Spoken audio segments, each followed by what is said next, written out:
अस्सलामु अलैकुम प्यारे दोस्तों, आज की इस वीडियो में हम आप लोगों को बताने वाले हैं कि फ़िरौन की लाश पर हर साल चूहे क्यों छोड़े जाते हैं। क्या फ़िरौन के बाल और नाखून अब भी बढ़ते हैं? फ़िरौन की लाश कब और कैसे और कहां से मिली? फ़िरौन का पासपोर्ट कब और क्यों बनाया गया?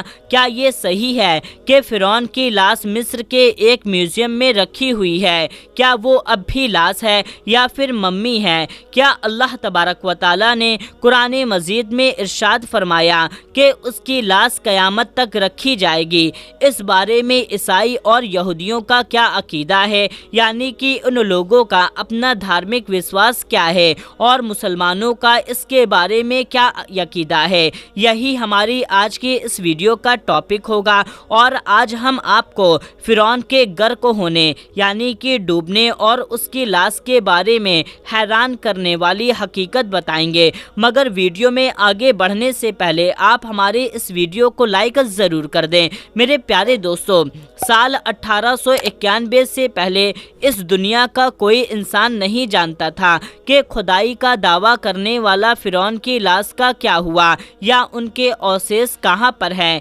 कहीं है भी या नहीं। आसमानी किताबों में इस वाक़े का जिक्र डिटेल के साथ मिलता है कि अल्लाह के पैगंबर हज़रत मूसा अलैहिस्सलाम और बनी इसराइल कौम का पीछा करता हुआ एक फ़िरौन नामी शख्स पानी में डूबकर अपनी फ़ौज समेत मर गया, जबकि हज़रत मूसा अलैहिस्सलाम और उनकी कौम को पानी ने अल्लाह तबारक व तआला के हुक्म से गुज़रने का रास्ता दे दिया। मगर उसके बाद क्या हुआ, इस बारे में किसी किताब में नहीं लिखा है। मगर कुरान मजीद में इसके अंजाम के बारे में एक बहुत ही अजीब बात लिखी है जिसकी किसी को समझ नहीं थी। कुरान पाक की सूरे यूनुस की आयत नंबर 92 में अल्लाह रब्बुल इज़्ज़त ने इरशाद फरमाया, जिसका तर्जुमा ये है, जो आज तक सिर्फ तेरी लाश को निजात देंगे ताकि तू उनके लिए निशाने इबरत हो जो तेरे बाद हैं। और हकीकत ये है कि बहुत से आदमी हमारी निशानियों से गाफिल हैं। दोस्तों, ये वाक़या आज से 3500 साल पहले पेश आया था। फ़िरौन के डूबकर मरने के बाद समंदर ने उसकी लाश को अल्लाह रब्बुल इज़्ज़त के हुक्म से बाहर फेंक दिया, जबकि बाकी लश्कर का कोई नामो निशान न मिल सका। मिस्रियों में से एक शख्स ने साहिल पर पड़ी फ़िरौन की लाश पहचान कर अहले दरबार को बताया, यानी दरबार के लोगों को बताया। फ़िरौन की लाश को महल पहुंचाया गया। दरबानी ने मसाले लगाकर उसे पूरी शान और एहतराम के साथ ताबूत में रख करके महफूज कर दिया। हुनूद करने के इस काम के दौरान उनसे एक गलती हो गई थी। प्यारे दोस्तों, यहाँ आपको बताते चले, वो खुशबूदार चीज़ें, वो खुशबूदार मसाले जो लाश के ऊपर मले जाते हैं, उसे हुनूद करना कहते हैं। तो फ़िरौन क्योंकि समुंदर में डूबकर मरा था और मरने के बाद कुछ अरसे तक पानी में रहने की वजह से उसके जिस्म पर समुंदर नमक की तरह एक तह जम गई थी। मिस्रियों ने उसकी लाश पर नमकियात की वो तह उसी तरह रहने दी और उसे उसी तरह हुनूद कर दिया। वक्त गुजरता रहा, ज़मीन आसमान ने बहुत से बदलाव देखे, जिनकी गर्द के नीचे सब कुछ छुप गया। यहाँ तक कि फ़िरौन के हुनूद शुदा लाशें भी ज़मीन की तहों में गुम हो गई। उनका नाम सिर्फ किताबों, उनकी तिमारात और लोगों के जहन में रह गया। इस वाक़े से लगभग 2000 साल के बाद इस दुनिया में अल्लाह तबारक व तआला के आखिरी नबी इमामुल अंबिया जनाब मोहम्मद सल्लल्लाहु ताला अलैहि वसल्लम तशरीफ़ लाएँ।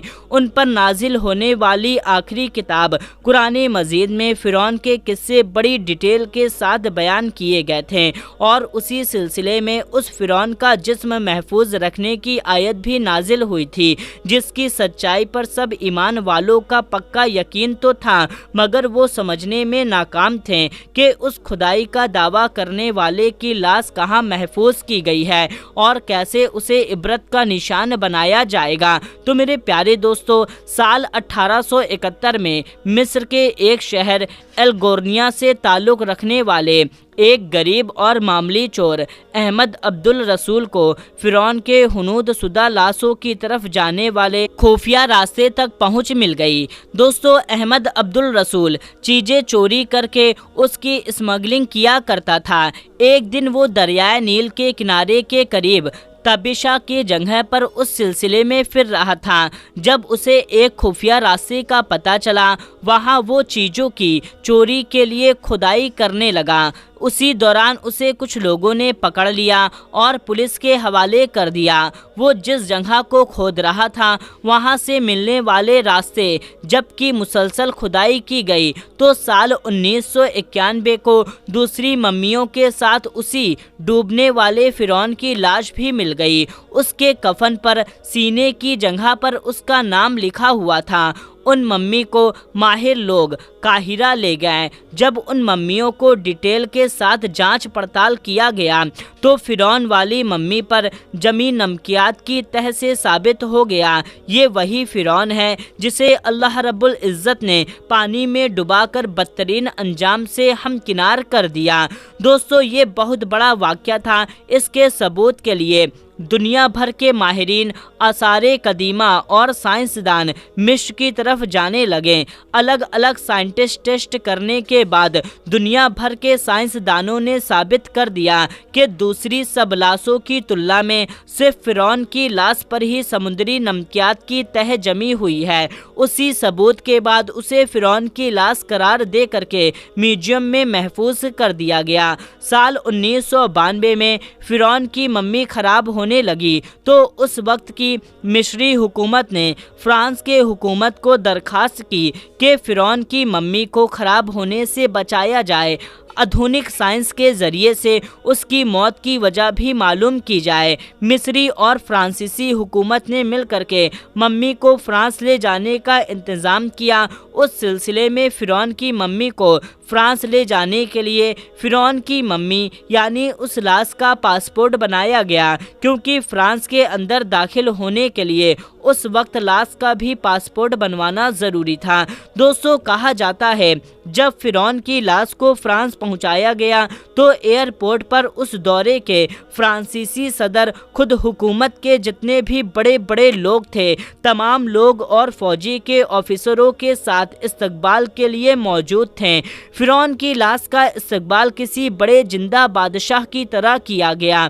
फौजी दस्तों ने सलामी दी। फिरौन की मम्मी को माहिर डॉक्टर के टीम के हवाले कर दिया गया। उस टीम के सरबराही डॉक्टर मॉरिस ने की। माइक्रोस्कोप टेस्ट के जरिए मम्मी के तमाम अंगों का बारीकी से जांच पड़ताल किया गया तो मालूम हुआ कि उसकी लाश और जिस्म में समुद्री जर्रात अभी तक मौजूद हैं। उसका गोश्त हर रोज ताज़ा हो जाता है और बढ़ता है और मौत की वजह भी पानी में डूबने की वजह से हुई थी। एक बादशाह की मौत पानी में डूबने की वजह से हो, ये डॉक्टर मॉरिस के लिए हैरान कुन बात थी। उसने उस मम्मी के बारे में और भी जानने की कोशिश की तो उसे मालूम हुआ कि उस बादशाह की मौत के हालात मुसलमान के आखिरी पैगंबर हज़रत मोहम्मद सल्लल्लाहु ताला अलैहि वसल्लम पर उतरने वाली किताब कुरान मजीद में डिटेल के साथ दर्ज है। उसे मालूम था जहाँ से ये लाश मिली है वो एक इस्लामिक देश है। खोज के हाथों मजबूर हो करके वो मिस्र पहुंचा। वहाँ एक साइंटिस्ट था। उसने उस मामले में मिस्र के एक साइंटिस्ट के मुलाकात की। उस साइंटिस्ट ने कुरान पाक खोल करके उसे सूरे यूनिस की आयत नंबर 90 और 92 का तर्जुमा पढ़कर लफ्ज़ बा लफ्ज़ सुनाया। फिरौन का खुदाई का दावा, उसका पानी में डूब कर मरना, फिर पानी से निकाल कर उसकी लाश का हुनूद हो जाना और फिर दोबारा लाश का मिलना اور پھر اس کی لاش کو آدھونک سائنسی کے دور میں دوبارہ محفوظ کیا جانا، سب کا اشارہ ایک طرف تھا اور بہت کلیئر تھا۔ دوستو، یہ اللہ رب العزت کی شان مقام ہے اور مرتبہ ہے، اور اس نے فرعون جس نے خدائی کا دعویٰ کیا تھا اس پر پاک پروردگار عالم کے مقابلے میں آیا، اس کی لاش کو قیامت تک نشان عبرت بنا دیا گیا۔ فرعون وہ اکیلا شخص ہے جس کی لاش پر گوشت تروتازہ لگتا ہے جیسے ابھی کسی نے اسے سلایا ہو، اس کے بال اور ناخن بڑھتے ہیں، بلکہ اس کی لاش پر گوشت بڑھتا ہے اور بڑھتا ہی رہتا ہے۔ ہر سال 15 مارچ کو اس میوزیم میں چوہے رکھے ہوئے ہوتے ہیں جو اس کے اوپر چھوڑے جاتے ہیں اور وہ اس کا بڑا ہوا گوشت کھا جاتے ہیں، اور پھر اس کی ڈریسنگ کی جاتی ہے اور اس کو دوبارہ شیشے کے اندر رکھا جاتا ہے۔